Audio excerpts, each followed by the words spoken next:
What's up, everyone? Welcome back to Locked on Sharks, the premier hockey podcast covering your favorite team in the Bay Area. Energy, words, listening to us. We're back. The Sharks are playing the Oilers tonight. They're finally back on the ice after 84 years of not playing hockey. We'll continue to have draft coverage throughout the rest of the season. Obviously, as the Sharks play more games, we're going to cover those more.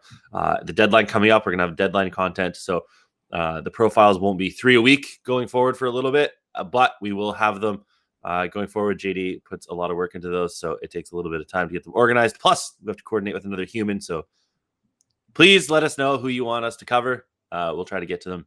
We're going to have a lot more time after the deadline as well. But for today, we're talking Oilers, we're talking Sharks, we're talking revenge games, we're talking Hertl, a man who sounds like he doesn't want to re-sign with the San Jose Sharks.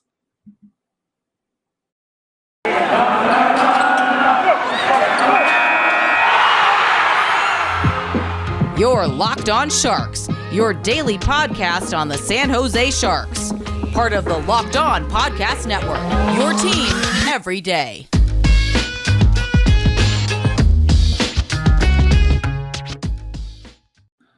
I felt like Jim Carrey and Dumb and Dumber trying to get JD to speak during the intro when he comes out of the convenience store and is like, "Oh, big gulps, huh?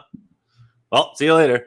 That's what I was trying to do there. I'm your host, Kyle Demetrius. Back with me as always is co-host JD. The nachos to my wings is the Super Bowl. Yeah. But, well, we can pretend since everyone will be listening to us after the Super Bowl. I can't believe Team X won. Can you believe what that player did? Denver Broncos against the Atlanta Falcons. Today's episode is brought to you by Bet Online. Bet Online has you covered this season with more props, odds, and lines than ever before. Bet Online, where the game starts. The superb owl.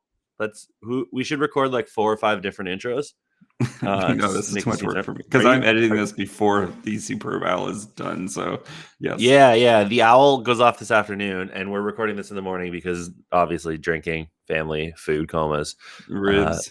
Yes, ribs. JD's smoking some ribs. Yes, Sweet Baby Ray's. Did you actually use Sweet Baby Ray's? I will. Yes. Oh hell yeah. Yeah. So we're recording this in the morning. Obviously, the Sharks will have morning skate tomorrow. I don't think they'll be doing anything this afternoon because Super Bowl, Yes. But they'll have a morning skate. So if the lines are a little bit different, sue us. I don't know what you want from us. Write us a strongly worded email that I can delete. So also, if you're watching on YouTube, we're both wearing orange because we're idiots. Well, this happens every once in a while. JD's wearing a gritty shirt, which is much cooler than my Lululemon hoodie. But I think we're showing our Bengals representation today. Yeah, we're both going for the Bungles. Yes. So I put down a lot of bets that have to do with the Bengals. I'm each more silly than the last. I'm going to be doing some here before the game starts. Before we get into the hockey talk, I know we're cheering for the Bengals because it's fun. Mm-hmm. Do you actually think they have a shot? I do think they have a shot. I think Joe Burrow is really good at football. So yeah, I think the key will be is if Jamar Chase can cook Jalen Ramsey on a few plays. Yep. And we've seen Matthew Stafford implode at big moments before. So also, never forget the Super Bowl a couple years ago where the Rams set the record for most punts or whatever. Yeah. Sean McVay, maybe not a big time coach. He also tried to blow it last week. So yes, he has he's blown multiple big games before. He's no Mike McClain. So is that the guy's name? Mike McClain. Who's the coach of the Dolphins? Oh, Mike McDaniel. Oh, it's close enough. Mike McSomething. Yes. Is he related to Josh McDaniel? Anyway. No, because McDaniels, he needs McDaniel. I know, I was joking. Anyway. John. Anyway. Oilers. Sharks. Oilers. The Oilers are bad, but they're still better than the Sharks in the standings. Should we just talk about the revenge game off the hop? Yeah, let's start with the revenge game. Evander Kane. Evander Kane. Who's more revengey for this? You think? Who has the upper revenge hand? Oh, Kane for sure. You think? So why would the Sharks want revenge? Because he tanked their They've all basically come out and said he was such a bad teammate without saying he was such a bad teammate. But yeah, true. But he's gone. Yes, so that helps. But I think Kane wants to put the nail. It's like when the other team comes and plays their former team. The former team cares less, and I think Kane is going to be. Kane also plays in their top 6 like instantly. Yeah. So he's been working. I think he's got like 4 points in 6 games already, 2 goals, 2 assists. But I think he's going to be trying as hard as he can. Probably. How many fights are there in this game? Oh, I hope there's a million. I hope somebody breaks his face. That'd be really funny. He don't. Yeah. Do you We'll know if the fourth line is like Veal, Raska, Gadovich. Oh my god, a Veal, Raska, Gadovich line would be absurd. Mind you, the Lord is a big guy too, but the Lord's been sent down. I don't know if he'll be back up. Yeah, so the Lord was sent down. I know Merkley was sent down as well. Merkley was recalled. Oh, he was recalled. Okay, so I hadn't been caught up. So, but I don't know. I don't know why he was recalled. So yeah, to sit in the press box. With you. Are they going to play him? We'll see. So, but yeah, I think the Kane factor is probably it's easily the big juice of this game, right? Because it's Evander Kane, who's we've spent way too many podcast minutes talking about Evander Kane's situation here, but I think if you just look at the on ice, he's going to help out the Oilers offense, even though offense is not what they need more of. But yeah, he's already started producing as well. But I think this game is going to be very, very chippy. And I'm actually we're not big fight guys, but I think this is going to be a fun game to watch. So I like a good fight, but yeah. The pointless stage fight between 2 fourth liners is stupid. But the one thing I don't want Hertl fighting Kane. Don't hurt your hand. Yes, I do, but at the same time, there's such a high risk for breaking your hand or breaking your face off a punch. Let the other guys take care of it. I don't know. It would be cool to see one of the leaders, but Brent Burns won't fight Kane. They're friends. I don't think Couture will either because Couture doesn't fight. So I don't want to see Hertl do it. What if Timo? No, but Timo was Kane's only friend or whatever, Kane's only friend in quote last year. So, but even Timo was like, I don't know what's going on with this guy. I haven't talked to him. So maybe that was overblown. I don't think. I just don't want one of the ultra good players on the team to fight him. But it would be cool if Veal fought him and then Raska. You're just waiting outside the box for him when he gets out. Is there a defenseman that'll fight him? Middleton, superstar Middleton. So. True, but he's coming back from head issues. Yeah, maybe lay off the fighting. Yeah. So where's Dalton Prout when you need him? Do you think before the fights, the Sharks are going to get a little prepped and maybe go grab a little extra nutrients? Yeah, especially they haven't played in forever, so they're going to need a little bit extra mojo to get going. Yeah, what better way to pack on a few extra pounds, punching power, than Built Bars? Because everybody else has pretty much given up on New Year's resolutions. It's February 13th as we record this. You'll be listening on Valentine's Day. Maybe give your amour, the apple of your eye, some Built Bars. I wouldn't recommend that. But you can give them to yourself. You can keep going. Get rid of all those bad snacks, all those chocolate bars. Throw in some Built Bars because they're a little bit healthier for you. And they taste good because they're covered in 100% real chocolate. And that goes for all of their styles, including the Built Puffs. You're missing out if you haven't had them. They're the first ever protein-infused marshmallow, and JD and I can both attest they are very marshmallowy. So they're not just a protein bar, they're a treat. And again, they're covered in 100% real chocolate. And they have cool flavors like cinnamon churro, coconut marshmallow, banana cream pie. Send us some banana cream pie, guys, or cinnamon churro. I want. That would be good. You guys sent us key lime and some raspberry thing last time. I would like more flavors. And speaking of flavors, you can always find your favorite because they have tons and tons of different flavors for their regular Built Bars like Cherry Barcia, Rocky Road, double chocolate, peanut butter chocolate, coconut. Maybe they'll have a limited time flavor for the holidays coming up. I'm saying Peeps, man. JD sent me a picture of Peeps the other day and was like, look, Peeps cereal. If Peeps can do cereal, Built Bar can do a Peeps Built Bar. I don't want to eat it. I just want to see it. So go to Built.com because they're always putting out tons of different flavors. And the good thing is when you finally find your favorite, most Built Bars only contain 130 calories, 4 grams of sugar, 4 net carbs, and 17 grams of protein. Compare that to a chocolate bar, which usually has around 240 calories, 30 grams of sugar, dozens of net carbs. So go to built.com, use promo code LOCKED15, just down here, and get 15% off your order. Use promo code LOCKED15, that's LOCKED15 for 15% off at built.com. Okay, the lines for the Oilers. Just let me get through the top 6 because it's a danger zone. It's a danger noodle. Zach Hyman, Connor McDavid, Jesse Puljujarvi, then Evander Kane, Leon Draisaitl, Kyler Yamamoto. Both lines are better than anything the Sharks roll out. Third line, Warren Foegele. Foegele, super bad. Do you think they call him McLovin? Probably not. Yeah, hockey players aren't that creative. Warren Foegele, Ryan Nugent-Hopkins, Derek Ryan, then Tyler Benson, Ryan McLeod. They have a bunch of injuries, so they only have like 11 forwards. On defense, they go Darnell Nurse, Evan Bouchard, William Lagesson, Cody Ceci, Marcus Niemelainen, Tyson Barrie, and then Philip Broberg is their 7th guy. Their goalies are, scroll too far, don't know why I can't do this, Mike Smith, who has been horror awful, and Stuart Skinner, who is not good. Then they're very injured. Josh Archibald, Zach Cassian, Kyle Turris are all on the IR. Duncan Keith also on the IR, which is actually helpful to them.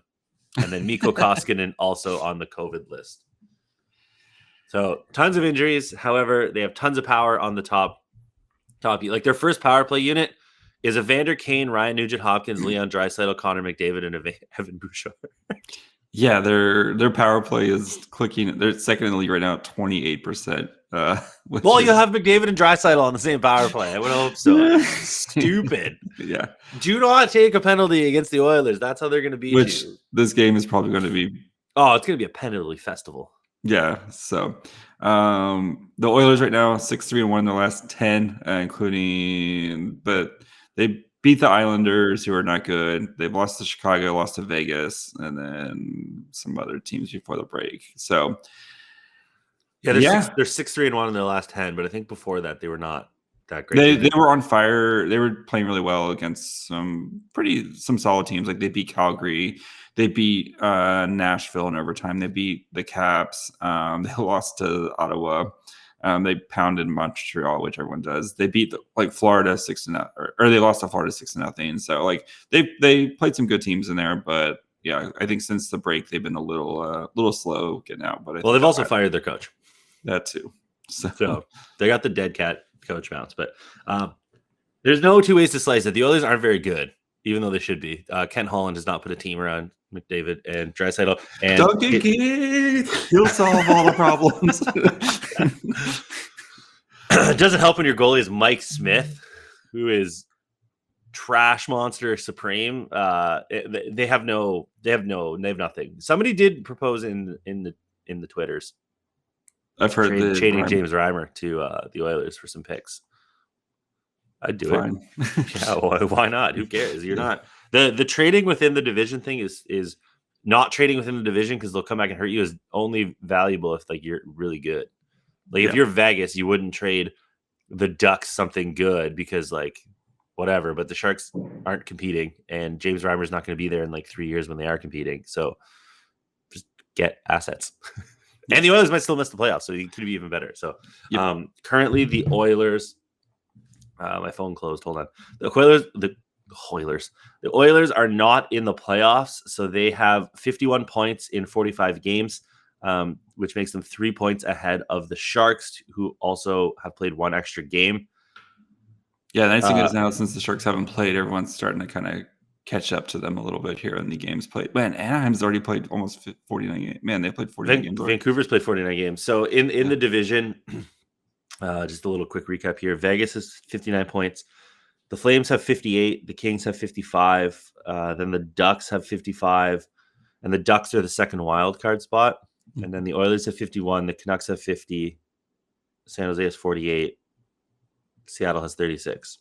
Yeah, the Sharks actually now starting to have games in hand because some of these other teams, which is playing for 7 weeks. So so like the Knights have played 48 games, but they're way far ahead. Yeah. The Flames still have a game in hand. The Sharks have one game in hand against the Kings, but they're 7 points back, right? So we hop down to the wild card. They're 11 points back of St. Louis for the top wild card spot. So let's just knock that out. So really everybody's competing for the second wild card spot. The Ducks have played 49 games. They're 7 points ahead, but they have played 3 extra games. So that's 6 points. So even if the Sharks win all 3 of those games in hand, they're still 1 point out. Yep. And that means they still have to pass the Stars, the Oilers, the Canucks, and the Jets, who are all ahead of them and all have games in hand. So this is the scenario we were talking about coming into the break and a little before, where when you see the coaching staff and Joe Will and stuff like that talk about they're in the thick of the playoff race. It's tough when everybody caught up and now has more points than you.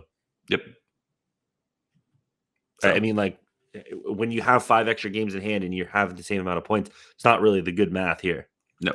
I'm not Isaac Newton, but like, doesn't seem great. So yeah, like you said, the Canucks, like, they could easily pass the Canucks because they have 3 games in hand, but like the Canucks are still 5 points out of the playoff spot, and there's 3 teams to pass if they want to make the playoffs. So it's like, it's getting down to the time where everybody's caught up, and it's going to be hard. They have to win a lot of games. Yeah, they have to have a go on. They have to go on a streak here to kind of go make a playoff push. But if you wanted to bet on making a playoff push or not making the playoffs, there's only one place that you could do that, and that is betonline.net.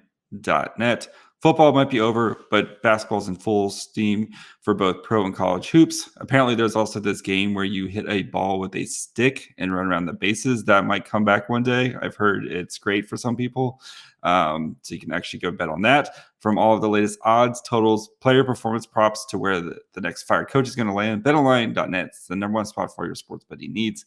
BetOnline remains the best spot for all your sports scores, podcasts, and news this season. Not just basketball, BetOnline's got your source for hockey, boxing, UFC odds, right to the Olympic coverage and information. So head to their website today and use a mobile device to sign up learn more about the trends in action. BetOnline, where the game starts.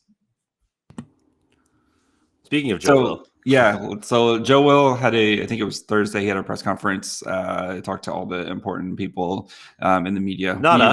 We were not invited, of course. So rude. Yes, very rude. But Will, of course, they asked him about Hertl. So Will, and if Hertl's had contracts, they've discussed parameters, but they're going to keep the negotiations between Craig, Hertl's agent and himself. We're in a position that we want him back, and we've talked that we're going to narrow that to more specific negotiations. That's where we're at. Will, and if he thinks Hertl wants to stay long term. This is all from San Jose Hockey Now. I believe so. He's always loved it here, and he's a big part of our leadership and a big producer here. I believe the feeling is mutual. Will, and if there's a deadline to re-sign Hertl, I have no interest in doing anything outside of working on that negotiation and signing him. So, and then Hertl on Saturday said, if we make a deal here, it'll be fair on both sides. This is still my home, and I'm fighting, giving everything I've got for this team, and we'll see what happens in a couple of weeks. This is via Curtis Pashelka from Twitter. Hertl, if he wants to stay on San Jose, as Joe indicated. I'm not like saying anything 100% because nothing's ever 100%. I just say this is my team now, and I'm playing and doing all I can. We'll see what happens in 4 weeks or the rest of the year. I just want to focus on playing. And then asked if he wants a 7 or 8 year deal. It's always nice to get more years because you worked hard for that moment. It's not often that you get to this point. Maybe once or twice in life, you just want to get what you deserve. Kyle thinks that sounds like a man who isn't staying in San Jose. The we'll see. I think he just doesn't want to be like, yeah, I want to resign, and then Doug Wilson can be like, here's, like try to lowball him or something like that. So I think he's just trying to be quiet about it. But like that doesn't really work in this situation because he's already there. So like if he's like, yeah, I want to stay in San Jose, Doug Wilson's not gonna be like, okay, you're gonna take $4 million to stay. That would be not good in Doug Wilson's interest. Yeah. Like it just Hertl paid the lip service. Yeah, it's my home. This is my team. I like that he says it's my team now. Yeah. It's great. Get out of here, Logan Couture. I am the captain now. Oh man, can you imagine if they made Hertl the captain? Oh, it'd be the lovable this team was. Oh, that needs to happen. Maybe I want Hertl to resign just so we can have Captain Hertl in a couple of years. That's the only thing that's keeping the contract from being signed. He just says I want to be the captain. He has a C clause. Yes, he actually has to go up and like strip it off Couture. Captain must be always. Yes. Yeah, he like parades around like Couture's like jersey corpse, like conquered him. But no, he paid the lip service and was like, "Yeah, it's my team now. I want to stay, but nothing's ever 100%."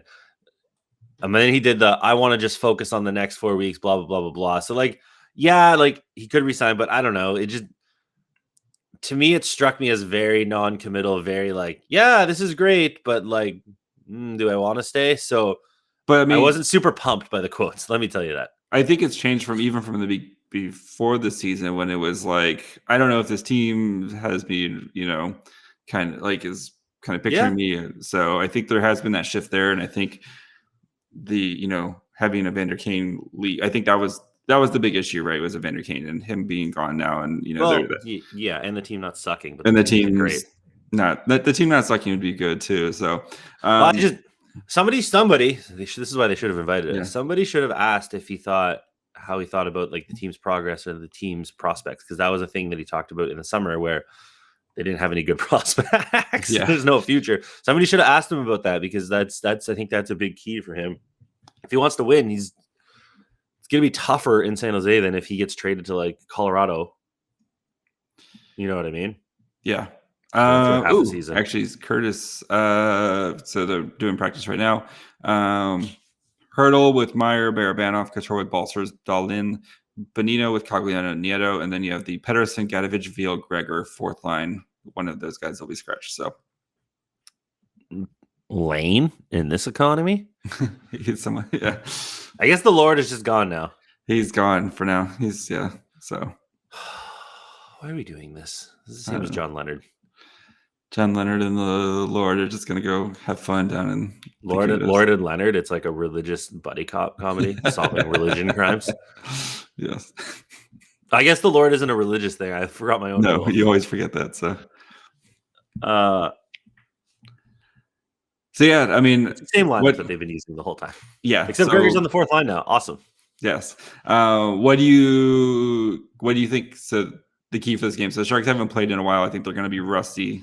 They're going to be a little rusty start. So, but yeah, I think not taking dumb penalties, or if you're going to take a penalty, take somebody with you, because you don't want to go Edmonton on the power play, because they will murder you, and just get a lot of shots on Mike Smith. Or Stuart Skinner. It's a winnable game. Yeah, it's a very winnable game. So, the Oilers are not good. Like, let's just stress this. But like, McDavid could have 5 points, so there's always that threat. But like, they're not good. Yeah, whatever the over is, I have a feeling there's going to be a lot of goals in this game, just because between sloppiness with the Sharks and then the Oilers having no defense at all, I think this is going to be a high-scoring affair. So yeah, do you think the Sharks win? Sure, why not? I think the Sharks. Well, this is a game they have to win if they really want to make the playoffs. Edmonton has a game in hand and they're 3 points ahead, so they'll still have. This is a 4-point game. So. Give me a 5-4 Sharks win, and that's give me a man really after fun. Midnight. Yeah, so sure, I'll do that too. Who gets the game-winning goal? Dahlin. No, actually, nice. You know what? Give me Rudy. It keeps it going. Rudy! I just want to yell Rudy on the podcast a lot. So, how hungover is Timo going to be? Oof. He's been in Mexico. He flew straight from Vegas to Mexico. He went from Vegas to Mexico. Oof. He's just been in the cryo chamber for the past 24 hours. I say Brent Burns scores the game-winning goal. I don't know why. Mike Smith scores on himself. Nice. That'd be sick. If you guys want to let us know. Nope. Wrong one. It's the first time in a while. Idiot. I know. Back to the podcast kitchen for you. Back to the podcast kitchen. No dinner. Embarrass me like that. I'm sorry. Can you tell we got notes from corporate? We did. We did ask for a corporate email and we got it. We did. We messed around and found out. Yep. Me repeat. This is awesome. Me sewing. Oh, this shit sucks. No, it's the other way around. Me sewing. This is awesome. Me repeat. I always get that confused. Mm-hmm. But yes, what a great tweet. This sucks. What the hell? Yes. If you'd like to interact with us on the internet, we are still the kings of Twitter interactions across the entire Locked On network, which is cool because there's like really popular shows, like real shows like Locked On Lakers and Locked On Colts and stuff. that have like real things to do. Real people. Not us. Not us. A kitchen and a Peloton podcast. They have like little house And studios. some grapes. Oh, grapes. What kind of green? Yep. Are you a red grape guy or just a green grape guy? Green grape. Actually, I'm a cotton candy grape guy, but they're the hell is a cotton candy grape? Oh, they're like sweet grapes. They're amazing. Where do you get those? They're kind of like they're kind of like a summer thing. It sounds very America. They are. They're like especially like they like mess with the DNA of the grape to make them like super sweet. They're amazing. Aggressively American. It's can't just have your regular grapes. Gotta have cotton. But once you have them, they ruin grape like every other grape for you for the rest of your life. So there's a thing back home. I don't know if they have them. They're called Concord grapes. They're like like when you see like a cartoon of grapes, they're like that perfect like triangle almost, and they're like blue. Yeah. That's what Concord grapes are, but they're unbelievable. They're so good, and they only come around for like 3 weeks in like the fall or something like that. But if you have your hands on Concord grapes, get at them. We're cotton candy grapes. I never even heard of these till now. I'm gonna have to Google this afterwards. Yeah, they're amazing. So yeah. Anyway, Twitter, Facebook, Instagram, Locked On Sharks. If you want to talk grapes, grapes, great grape facts. Oh, we should do the grape cast. Just talk about grapes. The last week before I leave the show, we should just do random dumb shit like Monday's the grape cast. Tuesday's like about bread. Just all dumb shit culminating in I'm not going to say it, but we have a title for the last show. Anyway, Locked On Sharks, Twitter, Facebook, Instagram. Please interact with us. You know how to find us. Email, lockedonsharks@gmail.com. If you have an email, thank you for your service. I think we did get one. It's Super Bowl Sunday. I got to go. I got to do things like watch 14 hours of pregame coverage. Yes. JD's smoking his ribs. I'm going to go get chili because that's a tradition. Do you have any Super Bowl traditions? Just eat a lot. Yeah. So yeah, true. My dad always made chili, a big pot of chili for Super Bowl Sunday. I don't know why, but he did. So now I'm not going to make too hot here to make chili. So but chili's still good. It's like 80 degrees out and you don't want chili right now. So we should post the time for chili hat. It's always time for chili. I don't know. I guess the hat is cold where I'm from. So chili works. But yeah, I don't know why he made chili. Always did. So I'm gonna go get a little can of chili because I'm too lazy to make my own. Plus, like I don't want chili for 3 weeks. It's too much chili. Anyway, you can watch us. YouTube. JD announced that we're doing stuff. 750. You can win a Martin Jones bobblehead that will just go right through your mailbox. But it leads to William Eklund bobblehead. True. It's long-term play here. Really long-term play. At 1,000, we're going to get naked with each other or something. I don't know. We'll figure it out. Yep. Listen to us, Spotify, Amazon, Apple, wherever else you find us. If you listen to something very weird like sputnikradio.ru, probably not on there, but let us know. Maybe we can get on there. JD is at my fry hole. Which is Kyle. Is that Kyle Demetrius? Which is also a joke for different reasons. Yes. We will be back tomorrow with a breakdown of the Oilers. We'll have something fun for Wednesday that we're cooking up.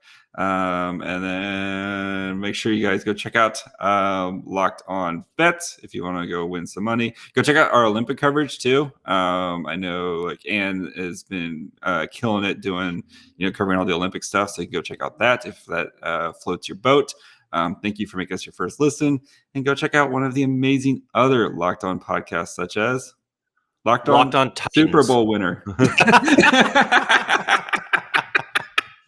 This is a visual. This is not. If you don't watch on YouTube, these jokes make no sense. But we're doing a long-standing Simpsons bit, which is amazing because I said Locked On Titans. Locked On Titans. Locked On Super Bowl winner. Locked On Denver Broncos. How I feel bad for the guy. Whoever has to be like the loser has to record that podcast. No, screw that. I would be just. Yeah, I'd be gutted. But like, imagine if your team was good enough to make it to the finals or the Super Bowl. Imagine if we were podcasting in 2016. Yeah. Imagine we were podcasting after Jonas Donskoy scored in overtime. Oh my God. That podcast would have been ridiculous. Or even imagine if we were doing the podcast during the 2018 run when they went full heel. Oh my God. The T-bone hand pass. Oh my God. Joe Pavelski died for our sins. We would have died. Joe Pavelski died so William Eklund could live. Yeah, the Colorado offside's my favorite one because he was straight up offside, and They every Colorado still- fan is like, but he didn't affect the play. The And it's spirit like, of the bro, rule. yeah, bro, we watch replays where dude's foot is 3 centimeters offside. They're like, well, offside, no goal. And it's like, bro is standing offside. Also, maybe change also class to Vlasic. Ryan That was McLeod. icing. The other one is that was icing that they didn't call for Vlasic, and that the goal was scored right there. That one bothers me too because that was easily an icing call that they missed. But anyway, we'll be the back. Vegas thing's not a penalty. It's like maybe don't people friggin' rock bottom somebody into the ice. I don't know. Like just it's hard not to call a penalty when dude's brain is leaking onto the surface. Like I don't know what you want from the refs to be like, well, actually, he kind of stumbled. JD's ribs are done, so My JD's ribs. leaving the podcast. Music it. Let's get out of here. Go Bengals. Go Owls.